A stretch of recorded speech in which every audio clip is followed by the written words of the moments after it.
영생을 위해 정해진 자라는 제목으로 하나님의 말씀 증거하도록 하겠습니다.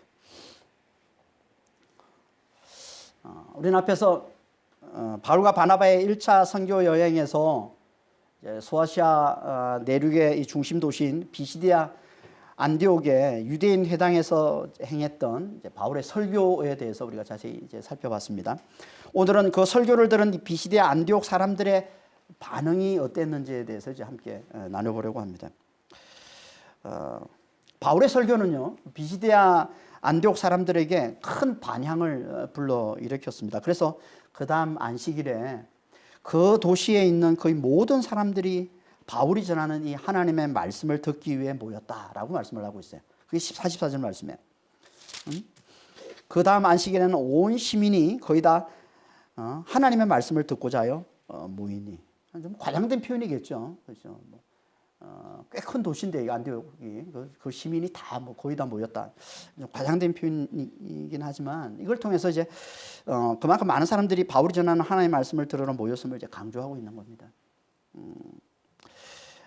바울이 전한 하나님의 말씀이 대체 뭐길래 사람들이 이렇게 뜨거운 반응을 보이는 걸까요? 그건 예수 안에 죽은 자의 부활이 있다는 예수의 십자가와 부활의 복음이었기 때문에 그렇습니다.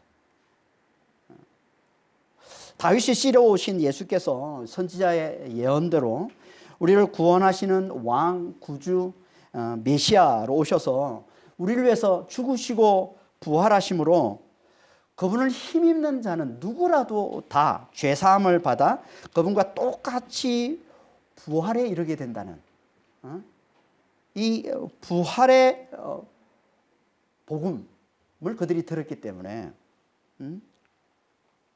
이게 바울이 전한 하나님의 말씀이었던 거죠. 이게 이 말씀을 듣고서 다시 이 말씀을 듣기 위해 모든 사람들이 거의 모든 사람들이 다 회당에 모여들었다 이렇게 얘기를 하고 있습니다. 그러니까 이 말은 곧 그들에게 예수 안에 죽은 자의 부활이 있다라는 이 하나님 말씀, 이 예수의 복음은요 너무나 충격적이었다는 거예요. 너무나 신비스러운 얘기고 너무나 놀라운 얘기라는 거죠. 뭐 당연한 거 아닙니까? 그렇죠? 세상에서 죽은 자가 다시 살아났다는 이 부활의 이야기보다 더 충격적이고 더 신비스럽고 더 놀라운 얘기가 어디 있습니까? 지금도 누군가가 죽었다가 다시 살아났다고 하면요, 당장 모든 신문의 일면 톱 기사가 되고 연일 그 뉴스가 온 언론에 그 뉴스가 도배가 되겠죠. 원인 모를 바이러스로 인해서 수천 명이 죽어간다는 얘기로도 이렇게 전 세계가 한 달이 넘도록 계속 좀 놀라워하고 있는데 죽은 자가 살아난다고 하면 얼마나 더 놀라고 충격적이겠습니까? 사망을 두려워해서 일생 내내 거기에 매여서 종로로 타는 게 모든 인생들이라고 하는데 그렇잖아요. 히브리서 2장 14절 15절 말씀이 그 말씀이잖아요. 근데 누군가가 그 사망을 깨고 살아난 자가 있다고 하면 그리고 누구라도 그분을 힘입기만 하면 그렇게 똑같이 사망을 깨고 살아날 수 있다고 하면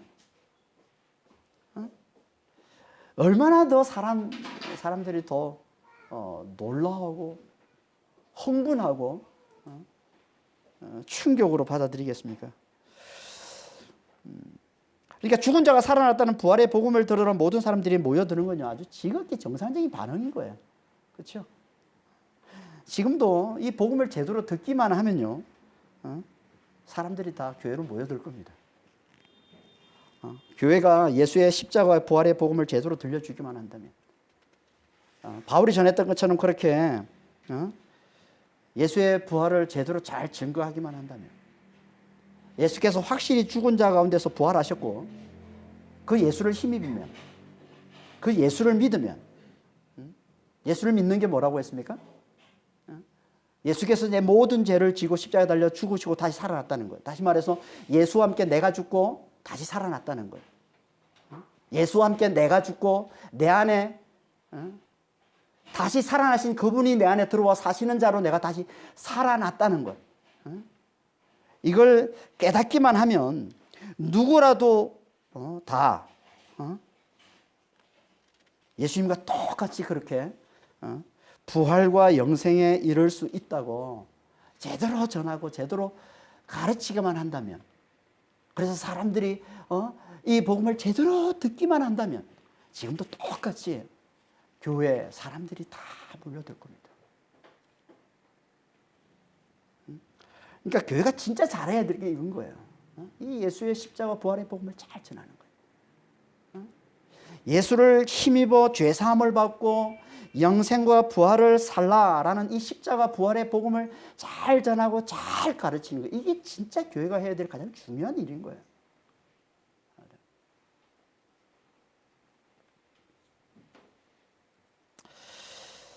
하지만 아무리 예수의 이 복음, 이 십자가 부활의 이 복음을 잘 전하고 가르쳐도 이걸 절대 받아들이지 못하는 부류가 있다는 겁니다.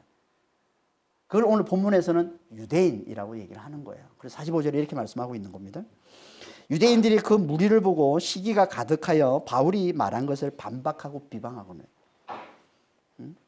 앞에 우리가 지난주에 살펴봤던 43절에선 유대인들이 뭐 했다고 합니까? 바울과 바나바를 따랐다고 하죠.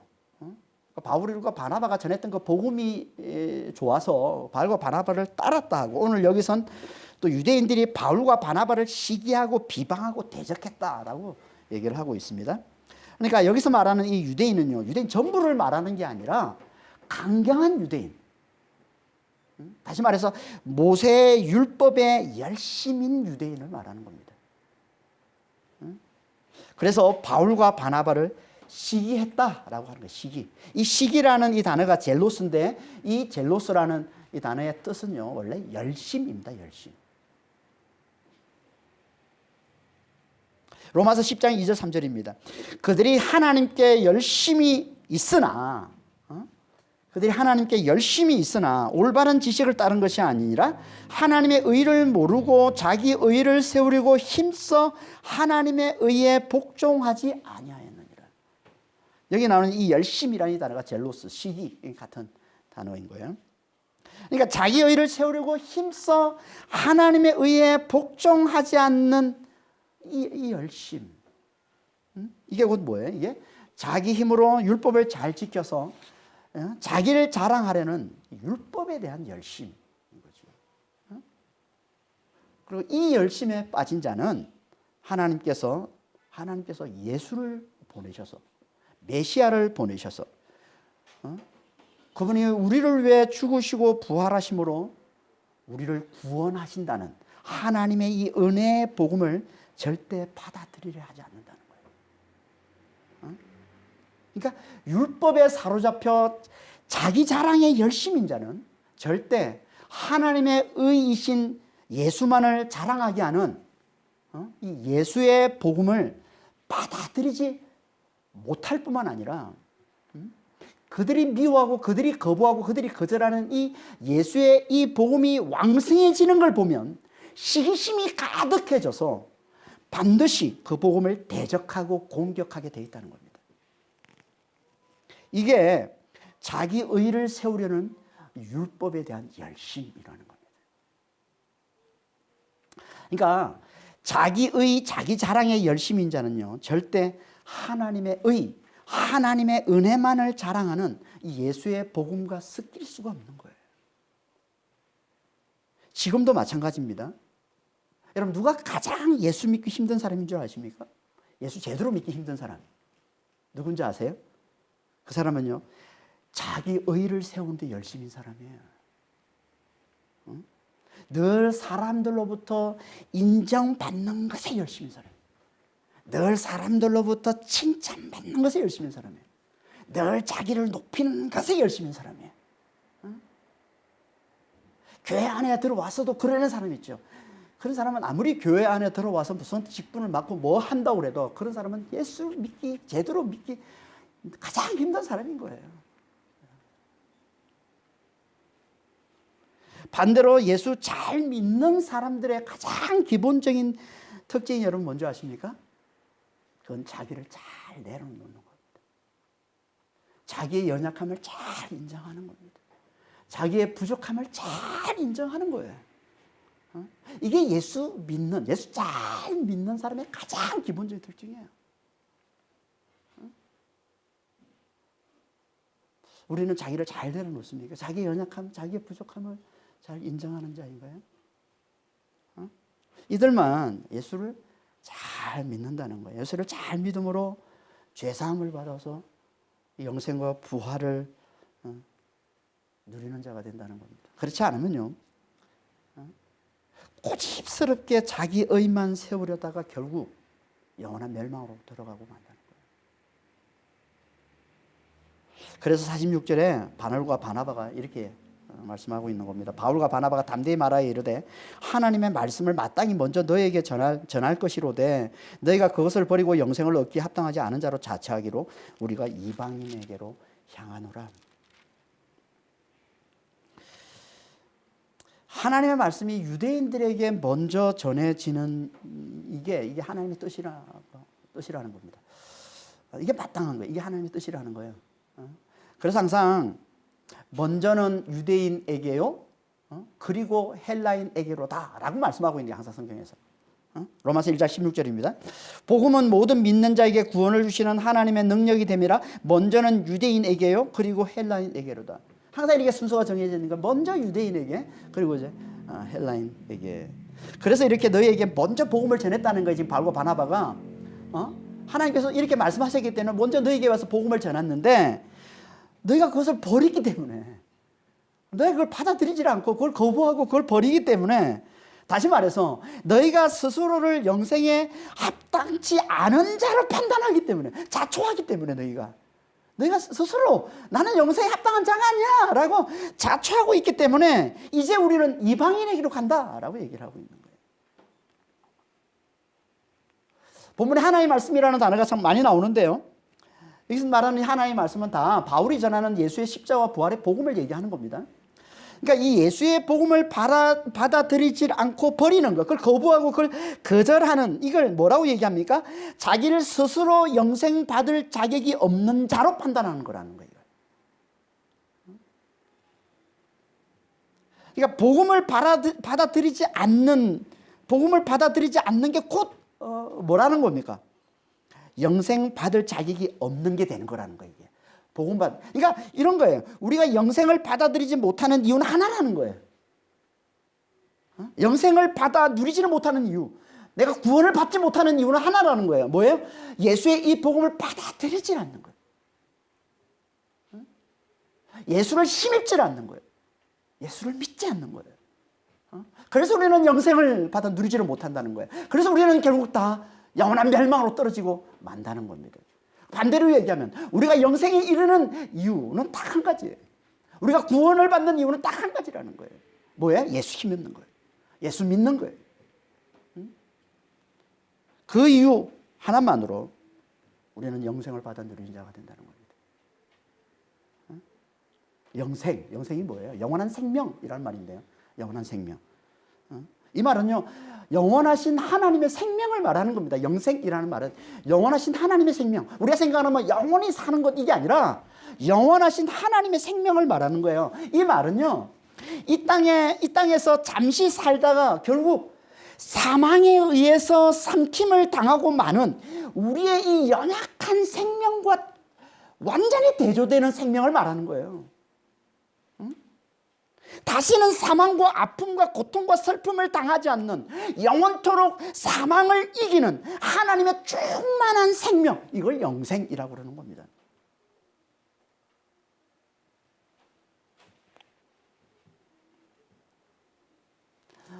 이건요, 곧 사망을 깨고 다시 살아나신 예수의 생명과 같은 거예요. 그래서 앞에서 죽은 자 가운데서 살아나신 예수의 부활을 말씀하고는 이를 다른 말로 오늘 본문에서는 영생이라고 하는 겁니다. 그러니까 영생과 부활은 같은 거예요. 부활이 사망을 깨고 살아나는 거잖아요. 이 사망을 깨고 사망을 이기고 살아가는 이 생명, 이게 곧 영생, 사망을 넉넉히 이기는, 사망과 고통, 다시는 사망과 고통과 슬픔과 아픔을 당하지 않는 하나님의 충만한 생명, 이걸 영생이라고 하는 겁니다. 이 부활과 영생을 사는 것, 이게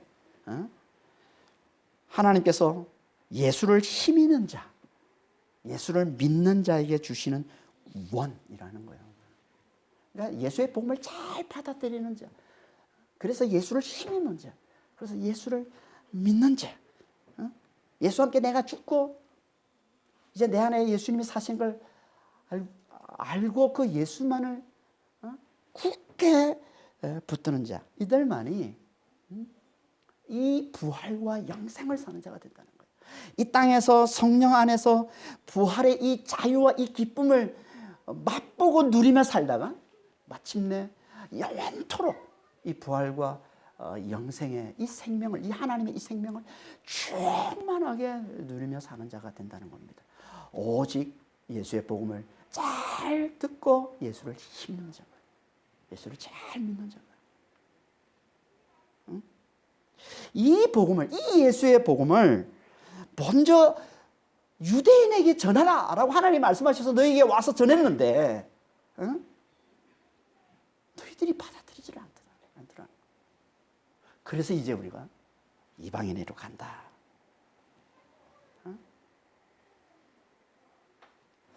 너에게 먼저 전하고 그 다음에 이방인에 전하라고 하나님이 말씀하셨기 때문에 너희가 와서 먼저 전했는데 너희를 이제 받아들이질 않으니까 이제 이방인으로 간다 라고 얘기하고 있는 거예요. 그래서 이방인을 가는 이유를 47절에 이렇게 말씀하고 있는 거예요.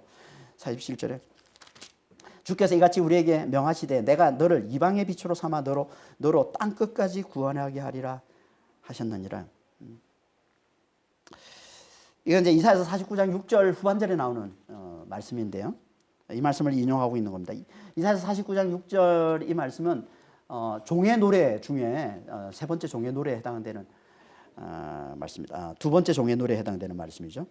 이사야에서 나오는 네 번의 종의 노래에 대한 종의 노래가 나오는데 그 중에 두 번째 종의 노래, 종은 하나님의 종 메시아를 얘기한 겁니다. 메시아.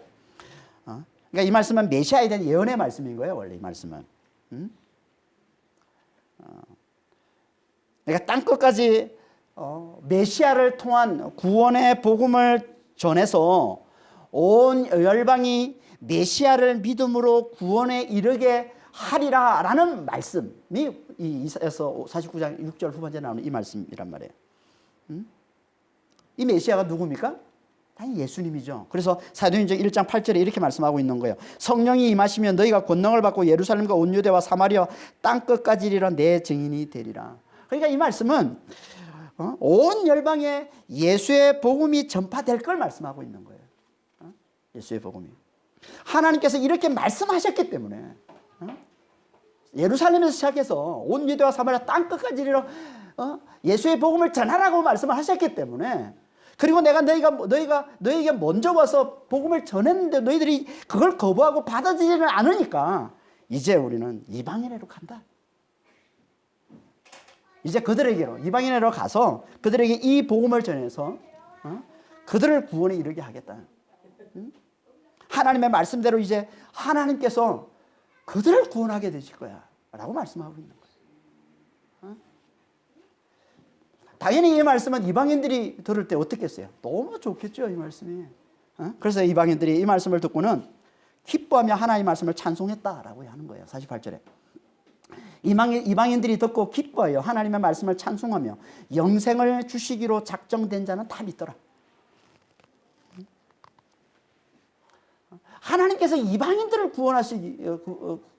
이방인들에게 구원을 베푸신다는 이 말씀, 이 말씀이 이방 듣고는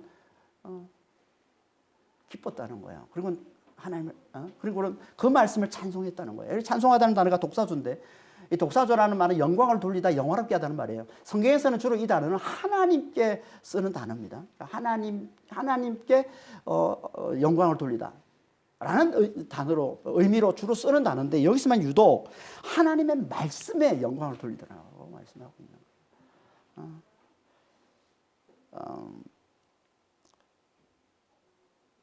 이 말은 곧 하나님의 말씀을 그들이 지극히 높였다는 거예요. 이 하나님의 이 구원의 이 말씀.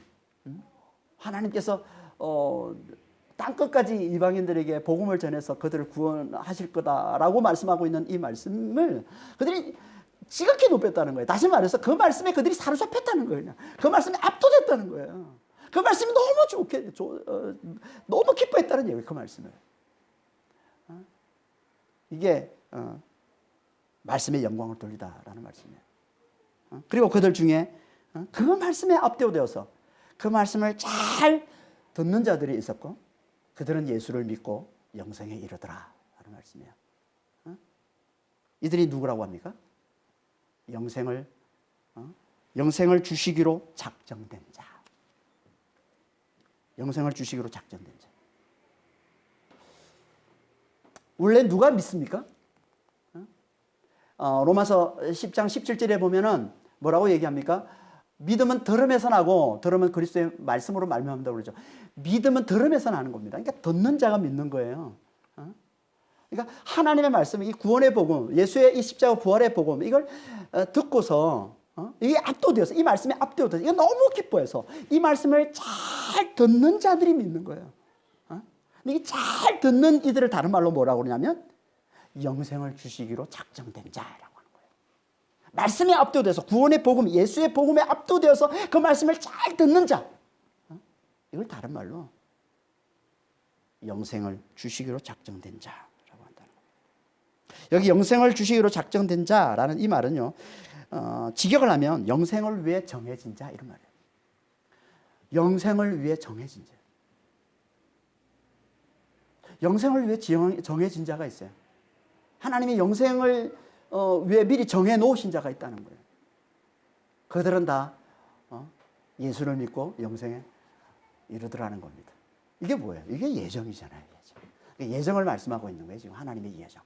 하나님 미리 정해 놓으셨어. 구원받을 자를, 영생을 받을 자를 하나님 미리 정해 놓으셨다는 거예요. 그리고 그들은 믿어서 영생에 이르더라라고 말씀하고 있는 겁니다. 성경에서는 예정에 대해 자주 말씀을 하십니다. 대표적인 말씀 두 군데만 한번 보겠습니다. 에베소 1장 4절 6절입니다. 창세전에 우리를 그리스도 안에서 택하사 우리로 사랑 안에서 그 앞에 거룩하고 흠이 없게 하시고 또 그 기쁘신 뜻대로 우리를 예정하사 예수 그리스도로 말미암아 자기 아들들이 되게 하셨으니 이는 그가 사랑하시는 자 안에서 우리에게 거저 주시는 바 그 은혜의 영광을 찬송하게 하려는 것이라. 로마서 9장 11절에서 13절 말씀입니다. 그 자식들이 아직 나지도 아니하고 무슨 일이나 악을 행하지 아니한 때 택하심을 따라되는 하나님의 뜻이 행위로 말미암지 않고 오직 부르시는 이로 말미암아 서게 하려 하사 리브가에게 이르시되 큰 자가 어린 자를 섬기리라 하셨나니 기록된 바 내가 야곱은 사랑하고 에서는 미워하였다 하심과 같으니라. 하나님께서 아직 태어나기도 전에 리브가 뱃속에 야곱과 에서가 있을 때 태어나기도 전인데 하나님께서 뭐 하셨다고 그러는 거야? 뭐 하셨다고 그럽니까? 야곱을 택하셨다라고 말씀하셨죠. 택하셨다. 그런 것처럼 창세전에 영생에 이를 자를 하나님께서 택하셨다는 거예요. 창세전에 하나님의 뜻에, 하나님의 기쁘신 뜻에 따라, 하나님의 뜻이에요. 하나님의 뜻으로 정하신 거예요. 하나님의 뜻에 따라 그리스도를 믿음으로 영생에 이를 당신의 아들들을 미리 정해놓으셨다는 거죠. 그리고 오늘 본문에 보면 그렇게 영생을 위해 미리 정해진 자들은 다 그리스도를 믿고 영생에 이르더라 하는 겁니다. 이게 예정인 거야. 미리 정해놓으신 하나님의 뜻을. 그러니까 이 말씀을 보면 우리가 구원에 이르는 건 하나님의 뜻, 오직 하나님의 뜻으로, 하나님의 뜻에 의해서, 하나님의 예정에 의해서 우리가 구원에 이른다는 말씀인 거죠. 그런데 하나님께서 이렇게 우리를 당신의 뜻으로 구원에 이르도록, 영생을 얻도록 이게 정해 놓으시고 그렇게 우리를 당신의 아들들로 영생을 얻는 자로 하나님께서 우리를 이렇게 인도하셔서 우리를 구원해 내시는 목적이 뭐라고 합니까? 이렇게 하나님이 오직 당신의 뜻으로 우리를 예정해 놓으시고 우리를 구원하시기로 정해 놓으시고 그 뜻대로 우리를 이끄셔서 영생을 주시는 목적, 그걸 뭐라고 그래요? 오롯이 하나님의 은혜의 영광만을 찬송하기 위해서.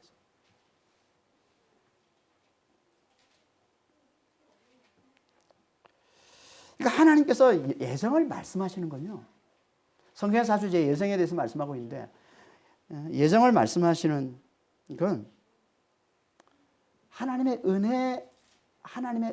은혜를 강조하기 위해서 그런 것이고요.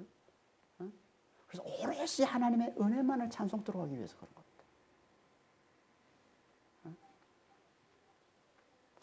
많은 사람들이 예정을 말하면요, 불편해합니다.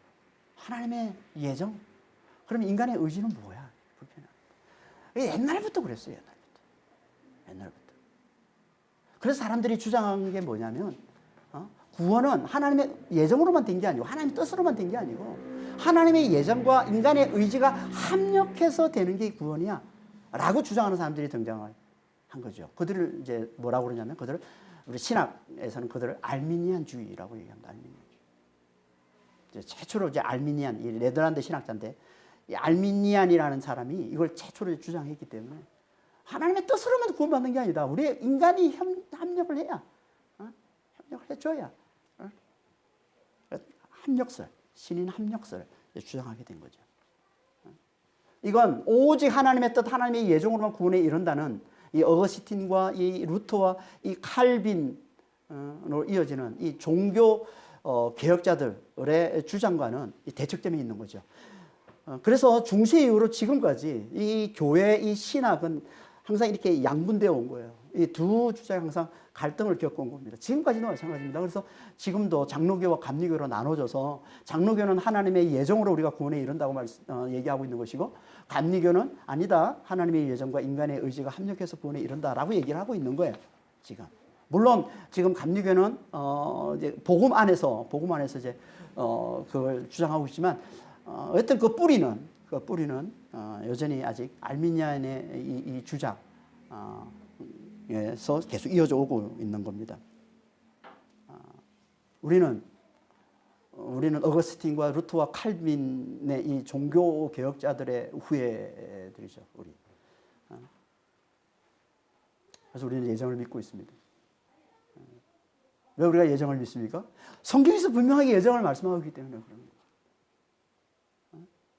하나님께서 하나님의 예정으로, 하나님의 뜻으로 하나님께서 우리를 구원하셨다고 말씀하고 있기 때문에 영생을 주시기로 예정된 자들에게 하나님께서 믿음을 주시고 그 믿음으로 구원에 이르게 주셨다고 말씀을 하고 있기 때문에 그런 거예요. 성경을 잘 보면요, 하나님의 예정과 인간의 의지가 합력해서 구원에 이른다는 말씀은 성경의 문맥에는 맞지 않습니다. 하나님은 처음부터 끝까지 항상 하나님께서 주도하시고 하나님께서 우리의 구원을 100% 하나님이 주도하셔서 이루어 가신다라고 말씀을 하고 있습니다.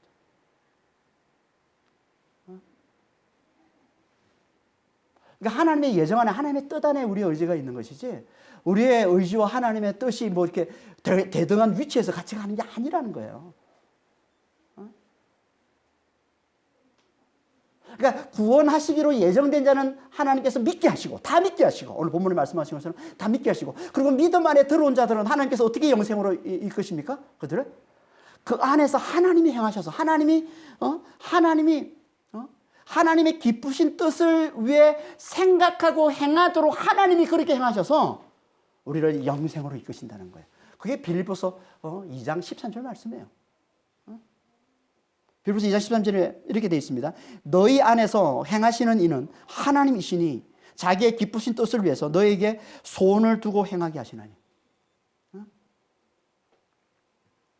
하나님께서 우리 안에 들어오셔가지고 우리를 이끄신다는 거예요. 우리의 생각과 우리의 행동을. 이분이 성령이신 거예요. 성령을 하나님께서 우리 안에 들어오셔서 우리의 생각과 우리의 행동을 이끄셔서 반드시 당신의 기쁘신 뜻을 이루어내신다는 게, 그게 뭐라고 해요? 영생이라는 겁니다. 우리에게 영생을 얻는 거라는 거예요. 왜 이렇게 하신다고? 하나님께서 오롯이 하나님만을, 하나님의 은혜만을 찬송토록 하기 위해서. 왜 이렇게 성경에서 하나님의 예정을, 하나님의 뜻을 강조하는 겁니까? 오롯이 하나님만을 높이기 위해서, 오롯이 하나님만을 찬송하도록 하기 위해서. 여기에 조금이라도 인간의 공로를 보태면, 여기에 조금이라도 내가 한 것이 드러나면, 내가 한 것이 있다고 내가 드러내면 우리는 오롯이 하나님의 은혜만을 찬송할 수 없어요. 오롯이 하나님만을 높일 수 없어요. 반드시 우리는 자기의 공로를 챙기게 되어 있습니다. 반드시 자기 자랑을 내놓게 되어 있습니다. 그게 성경에서 주는 핵심적인 가르침이에요. 우리는 하나님의 은혜를 베풀어 보지를 못하면 우리는 반드시 하나님을 대적하는 자, 자기 공로를 붙들고서 하나님을 판단하고 하나님을 대적한 자로 나오게 되어 있는 거예요. 그게 성경에서 계속 우리에게 말씀을 주고 있는 이야기 아닙니까? 예수님께서 계속 하신 말씀이 그거잖아요. 바리새인과 이 세리의 창기들의 비유를 들면서 말씀하시기도 그렇고, 포도원 품꾼 비유도 마찬가지고, 아침 6시에 나와주고 은혜로 품꾼이 자기 포도원에서 일하게 된 자가 그 포도원 주인의 은혜로 일하게 된 자잖아요. 그래서 자기가 아침 일찍 나와서 자기를 일했는데 오후 5시에 나와가지고 1시간만 일한 자에게 하나님이 자기가 똑같이 한 대너론 똑같이 구원을 주고 똑같이 영생을 준다고 하니까 발끈하는 거죠. 이건 말도 안 되는 거예요. 난 하루 종일 지금 햇빛에 거슬려 가면서 그렇게 고생했는데 어떻게 나랑 똑같이 영생을 같이 줘. 자기 공로를 챙기면, 자기 의의를 챙기면 절대 우리는 하나님의 은혜만을 오롯이 높이는 자가 될 수 없는 거예요. 아닌 거예요. 안 되는 거예요. 그건요. 그래서 성경에서 그렇게 하나님의 뜻, 하나님의 예정만을 강조하는 겁니다. 왜? 그래야만 하나님의 은혜만을 오롯이 찬송하는 자가 되니까.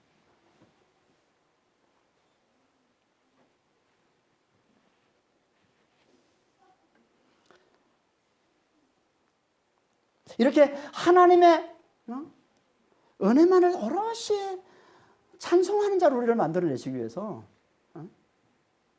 하나님께서 우리를 예정하셔서 끌고 가시는 거예요. 영생을 위해 정해진 자들로 믿어 구원에 이르게 하시는 겁니다. 근데 이들이 누구라고요? 영생을 위해 정해진 자들, 이들이 누구라고 했습니까? 예수의 복음, 예수의 십자가의 부활의 복음, 그 복음에 압도되어서 그 말씀을 잘 듣는 자. 하나님의 은혜의 복음, 우리의 행위로서가 아니라 오직 하나님의 은혜로 하나님께서 우리를 구원하신다는 이 예수의 이 십자가와 이 부활의 이 복음에 압도되어서 그 말씀을 잘 듣는 자. 여러분, 이 구원의 복음에, 이 예수의 이 십자가, 이 부활의 복음에 압도되어서 그 말씀을 잘 듣는 자가 누굴까요? 그건 당연히 하나님의 은혜 없이는 살 수 없는 자임을 알고, 하나님의 은혜와 긍휼 없이는 죽을 수밖에 없는 자임을 알고, 그 하나님의 은혜와 그 긍휼만을 간절히 구하는 마음이 가난한 자입니다. 마음이 가난한 자. 그래서 항상 성경에서는 가난한 자에게 복음이 전해진다고 얘기하고 있는 거예요. 이사야서 61장 1절입니다. 이사야서 61장 1절. 주 여호와의 영이 내게 내렸으니 이는 여호와께서 내게 기름을 부어서 가난한 자에게 아름다운 소식 복음을 전하게 하려 하심이라. 나를 보내사 마음이 상한 자를 고치며 포로된 자에게 자유를, 갇힌 자에게 노임을 선포하며. 하나님은요, 가난한 자에게 복음을 전하신다는 거예요. 물론 여기 가난한 자는 마음이 가난한 자를 얘기하는 겁니다. 그래서 이 가난한 자를 또 다른 말로 마음이 상한 자, 포로된 자, 갇힌 자라고 얘기하고 있는 것이고, 또 신약에서도 심령이 가난한 자가 복이 있다고 말씀하시면서 그들에게 천국이 저희 것이다 라고 말씀하고, 심령이 가난한, 마음이 가난한 자를 얘기하는 겁니다. 대체로 물질적으로 가난하면요, 마음도 가난한 자인 경우가 많기 때문에 둘을 이제 같은 의미로 성경에서 자주 이제 마음이 가난한 자라고 표현하기도 하고 그냥 가난한 자라고 표현하고 있기도 한데, 물질적으로 가난해도 마음이 가난하지 않은 자들이 있습니다. 그걸 대표적으로 보여주는 자가 예수님 좌편 강도죠. 대표적으로 보여주는 자예요. 그러니까 물질적으로 가난해도 마음이 가난하지 않은 자가 있어요. 그렇게 어려움을 겪으면서도 마음이 아주 완악한 자가 있는 거예요. 그건 하나님 보실 때 가난한 자가 아니에요. 그 하나님 보실 때 마음이 가난한 자가 아닌 거예요. 그러니까 핵심은 마음의 가난함입니다. 마음이 가난한 자가 누굴까요? 하나님의 은혜와 긍휼 없이는 죽을 수밖에 없는 자임을 알고 하나님의 그 은혜와 긍휼만을 간절히 구하는 자, 하나님을 갈급히 하는 자. 내가 뭘 가지고 있어도, 내가 뭘 대단한 걸, 세상에 뭐 자랑할 만한 대단한 걸 가지고 있어도 하나님이 나와 함께 하지 않으면 내가 죽을 수밖에 없는 자라는 그 갈급함을 가지고 있는 자, 그 목마름을 가지고 있는 자. 이게 마음이 가난한 자인 거예요.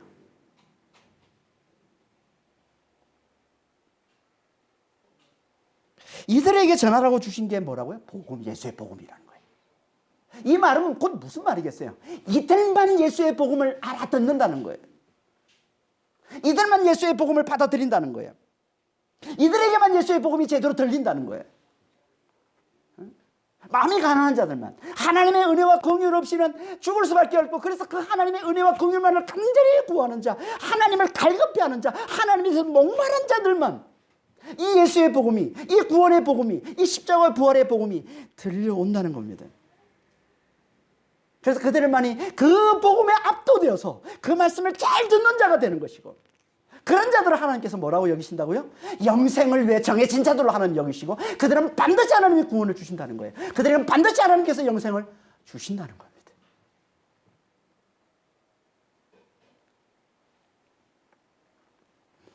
그래서 이들은 다 예수를 믿었다라고 하는 거예요. 예수를 믿었다. 그리고 영생의 이 기쁨을 누리면서 그 복음을, 그 예수의 복음을 두루 전파했다라고 얘기하고 있는 거예요. 이게 49절 말씀이잖아요. 주의 말씀이 그 지방에 두루 퍼지니라. 예수의 복음이 안디옥, 이 비시디아 안디옥 이 모든 지방에 곳곳에 두루 퍼졌다는 거예요. 누가 이 복음을 전했을까요?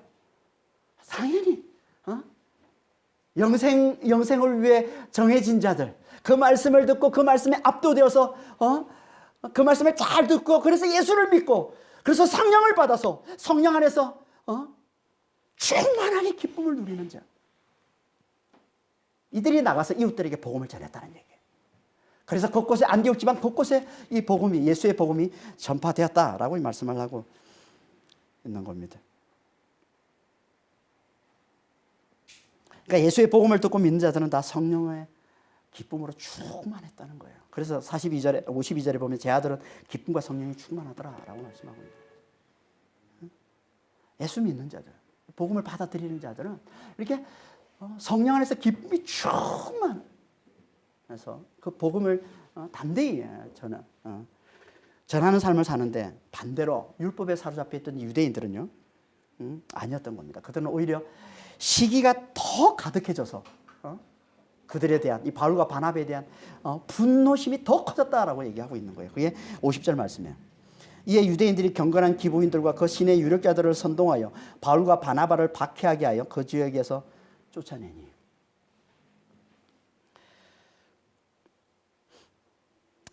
경건한 기부인, 그러니까 좀 귀족 부인, 그러니까 영향력이 있는 사람들이에요. 여자들 중에 좀 이렇게 고위직에 있는 그런 여자들, 또는 고위직에 있는 남편을 둔 여자들을 얘기하는 거예요. 기부인은. 근데 경건하대요. 우리가 지난 시간에도 살펴봤지만 경건이 뭐라고 했습니까? 두려움으로 하나님을 섬기는 걸 경건이라고 했습니다. 이게 경건한 자들은 하나님의 말씀이면 다 어떻게 한다고요? 공경한다고 그랬어요.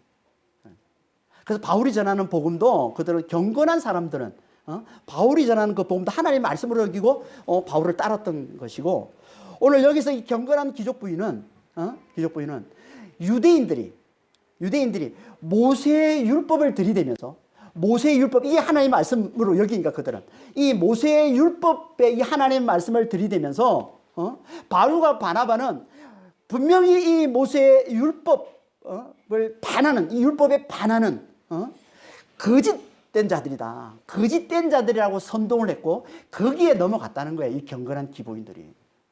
그러니까 모세의 율법을 강하게 들이대면 그러니까 하나님을 두려움으로 섬기는 자들은요, 하나님 말씀을 강하게 들이대면 그 말씀이 복음이면 그 복음을 따르는 거고, 또 율법이면 또 율법을 따르는 자가 되는 겁니다. 이게 경건한 자들의 모습인 거예요. 두려움으로 하나님 섬기는 자들의 모습인 거예요. 그렇게 유대인들은, 이 기부인들은 그렇게 선동을 한 거고, 경건한 기부인들, 유대에게 입교한 경건한 기부인들은 그렇게 선동을 한 거고, 그리고 이 시내 유력한 자들, 이 시내는 이 안디옥 도시를 얘기하는 거죠. 안디옥 이 도시에 있는 지도자들을 얘기하는 겁니다. 유력한 자들, 지도자들. 안디옥에 있는 이 지도자들은 누굴 숭배합니까? 로마 황제를 숭배하는 거죠. 우리가 앞에 자세히 살펴봤지만 로마 황제, 이 안디옥은 당시에 로마 황제 아우구스투스를 숭배하는 자들이 다 신으로 숭배하는 자들이란 말이에요. 이들에게 와서 유대인들이 어떻게 선동을 합니까? 저 바울과 바나바는 로마 황제를 왕으로 섬기지 않고 예수를 왕으로 섬기며 따르는 자들이다 라고 모함을 하면서 선동을 한 거죠. 로마 황제를 그들은 왕으로 인정하지 않습니다. 그들은 자기들의 왕이 따로 있다고 얘기를 합니다. 그래서 예수를 왕으로 떠받들고 섬기는 자들입니다 라면서 이 도시에 있는, 이 안디옥 도시에 있는 이 지도자들을 선동했던 것이고, 여기에 넘어가서 그들이 다 바울과 바나바를 핍박하고, 그래서 그 지방에서, 그 도시에서 쫓아냈다라고 얘기를 하는 거예요. 그래서 바울이 어떻게 했다고요? 발에 먼지를 털고 이고니온으로 갔다라고 얘기하는 겁니다. 51절에 두 사람이 그들을 향하여 발에 티끌을 털어버리고 이고니온으로 가거늘. 왜 굳이 발에 먼지를 털었다고 얘기를 하는 걸까요? 이 발에 먼지를 턴다는 얘기는요, 원래 유대인들이 그 부정한 땅, 보통 이제 유대인들이 부정하다고 여기는 땅은 이방인 지역이에요. 이방인 지역. 그러니까 이방인 지역을 떠날 때, 이방인 지역에 들어갔다가 그걸 떠날 때 행하는 의식입니다. 저 부정한 것과 나와는 상관이 없다는 표시로 발에 먼지를 트는 거예요. 그러니까 부정한 것 항상 들어갔다 나올 때, 떠날 때 발에 먼지를 틀고 그 부정과 자신과의 상관없음을 이제 표시하는 거죠. 그게 원래 이제 유대인들의 의식이었는데, 이걸 예수님께서 당신의 제자들에게 복음을 전하고 난 다음에 복음을 받아들이지 않는 자들에게는 발에 먼지를 털어버리라 라고 말씀을 하시죠. 이걸 그대로 이제 적용을 해서 마태복음 10장 14절입니다.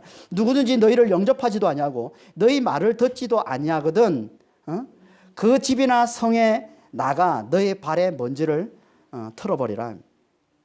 뭘 말하는 걸까 이거는? 발에 먼지를 터는 것을 통해서 저들은 이제 복음과 상관없는 자임을 보여주라는 거예요. 복음과 상관없는 자. 다시 말해서 저들은 복음을 거절한, 복음을 받아들이지 않은 저들은 이제 심판을 당하여 먼지와 같이, 발의 먼지와 같이 철저하게 멸망당하고 말 것임을 경고하라는 겁니다. 발의 먼지를 틈으로. 그러니까 복음을 거절하고 복음을 받아들이지 않는, 그래서 복음을 전하는 자들을 대적하고 핍박하는 저들은요, 반드시 철저히 멸망당하게 될 것을 말씀하고 있는 거예요. 예수의 복음을 거절하는 자들은 멸망이다라고 얘기합니다. 하지만 예수의 복음을 받아들이는 자들은 오직 성령의 기쁨으로 충만한 삶을 살게 된다라고 말씀하고 있는 게 52절 말씀이에요. 제 아들은 기쁨과 성령으로 충만하니라. 그러니까 예수의 복음을 받아들이는 자는 기쁨으로 충만한 삶을 살게 되는 것이고, 예수의 복음을 받아들이지 않는 자, 예수를 힘입지 않는 자, 이들은 다 철저히 멸망당하고 말 것이다 라고 말씀하고 있는 거예요. 근데 이 제자가 누구라고요? 예수의 복음을 받아들여서 예수를 힘입고 예수를 믿고 예수를 따르는 이 제자들이 누구라고요? 영생을 위해 정해진 자들. 이 복음을 듣고서 예수의 복음을 듣고 예수의 십자가와 이 부활의 이 복음을 듣고서 그 말씀에 압도되어서 그 말씀을 잘 받아들이는 자. 누가 이렇게 예수의 복음, 이 구원의 이 복음을 듣고서 거기에 압도되어 그 말씀을 잘 받아들인다고요? 마음이 가난한 자. 하나님의 은혜와 공의로 없이는 죽을 수밖에 없음을 알고 그 하나님의 은혜와 걸음만을 간절히 구하는 하나님에 대한 갈급함이 가득한 자, 하나님에 대한 목마름으로 가득한 자, 이 마음이 가난한 자들만 예수의 복음에 압도되고 이 은혜의 복음에 압도되어서 그 말씀을 잘 듣게 되는 것이고, 이렇게 그 말씀에 압도되어서 그 말씀을 잘 듣는 자들을 하나님은 뭐로 여기신다? 영의 자로 여기시고, 그들은 반드시 하나님께서 영생을 주신다는 겁니다. 그들은 반드시 하나님이 책임지신다는 거예요. 책임지시고 구원해 주신다는 거예요. 이게 영생을 위해 정해진 자들이에요.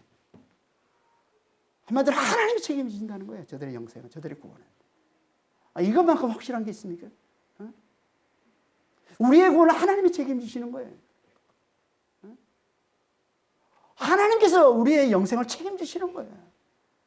책임지시고 하나님 반드시 이루신다는 거예요. 이 약속을 우리에게 들려주시는 게 이게 예정이란 말이에요. 이게. 영생을 위해 정해진 자들. 여러분 영생을 정해진 자들은 맞습니까? 하나님 여러분의 구원을 책임지신다고 여러분 말씀하세요? 여러분에게? 하나님이 여러분의 영생을 내가 책임지고 너희들의 영생을 내가 책임지고 주겠다. 반드시 영생에 들어가도록, 반드시 구원에 들어가도록 내가 너를 책임지고 반드시 이뤄내겠다. 하나님께서 여러분에게 그렇게 말씀해 주십니까? 이 말씀을 들어야죠. 누가 이 말씀을 듣는다고요? 누가? 마음이 가난한 자. 마음이 가난한 자.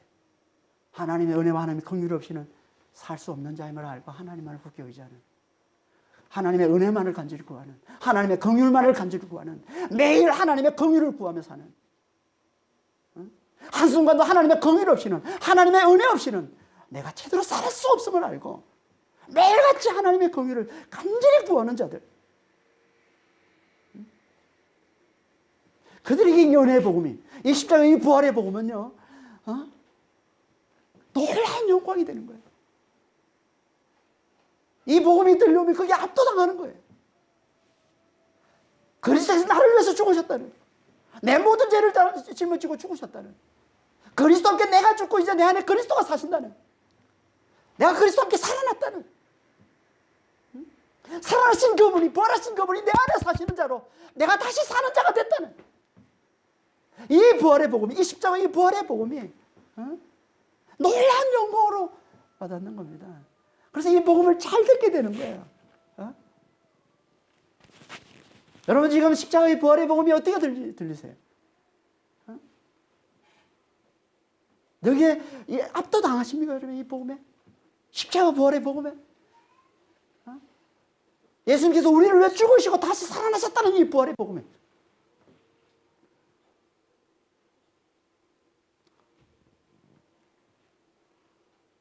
이제 우리는 마음이 가난한 자가 돼야 됩니다. 하나님의 은혜와 하나님의 긍휼 간절히 구하는 자가 돼야 돼요. 그래서 하나님께서 우리를 계속 하나님의 은혜와 하나님의 긍휼을 간절히 구하는 자가 되는 길로 계속 하나님께서 우리를 몰아가시는 거예요. 이게 진짜 영생을 위해 정해진 자들입니다. 하나님께서 하나님의 은혜와 긍휼을 구하는 자를 우리를 하나님의 몰아가시는 자. 긍휼이 없이는, 하나님의 은혜 없이는 살 수 없는 자임을 알아보게 하시고, 그래서 늘 하나님의 은혜와 긍휼만을 간절히 구하는 쪽으로 우리의 삶을 하나님께서 그렇게 끌고 가시는, 그가 영생을 위해 정해진 자.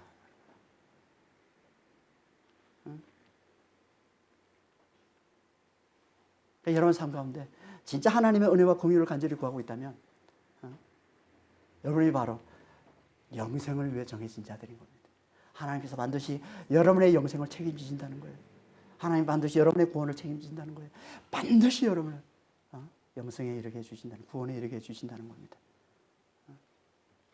그러니까 늘 하나님의 은혜와 긍휼만을 간절히 구하는, 그래서 이 은혜와 긍휼의 이 복음, 이 십자가 이 부활의 이 복음이 들려올 때 그 말씀 앞에 압도되어서 그 말씀을 잘 듣는 여러분들이 되셔서 하나님께서 여러분의 영생을 책임져 주시는 놀라운 복을 누리시는 여러분 다 되시길 예수님으로 축원합니다. 기도하겠습니다. 아버지 하나님,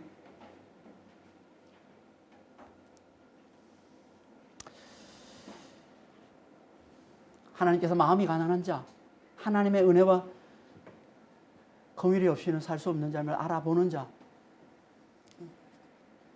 그래서 하나님의 은혜의 복음, 이 십자가의 부활의 복음, 이 예수의 복음, 이 복음에 압도되어서 이 말씀을 잘 듣는 자를 하나님께서 영생을 위해 정해진 자로, 하나님께서 반드시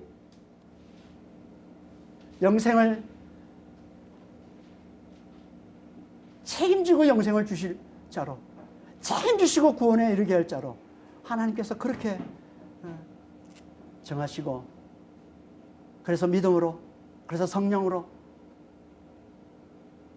끝까지 영생으로 인도해 가신다고, 그래서 마침내 영생에 이르게 해주신다고 하나님께서 말씀해 주시니 감사합니다. 주님, 정말 주여, 우리의 삶이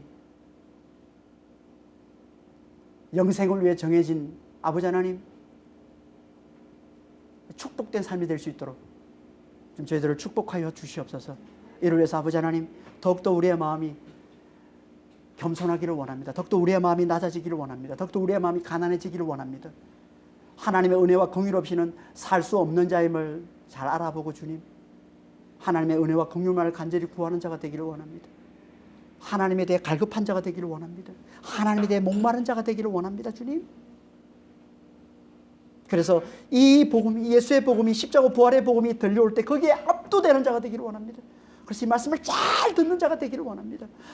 그런 자를 하나님 책임진다 하셨사오니 주여, 주님 저희를 책임지셔서 주여, 성령 안에서 아버지의 영생과 부활을 맛보며 살게 하시고, 그래서 마침내 영원토록 그 영생, 그 부활을 영원토록 누리며 사는 자가 다 될 수 있도록 저희를 축복해 주시고 주님 인도하여 주시옵소서. 감사하며 우리 주 예수 그리스도로 기도합니다. 아멘.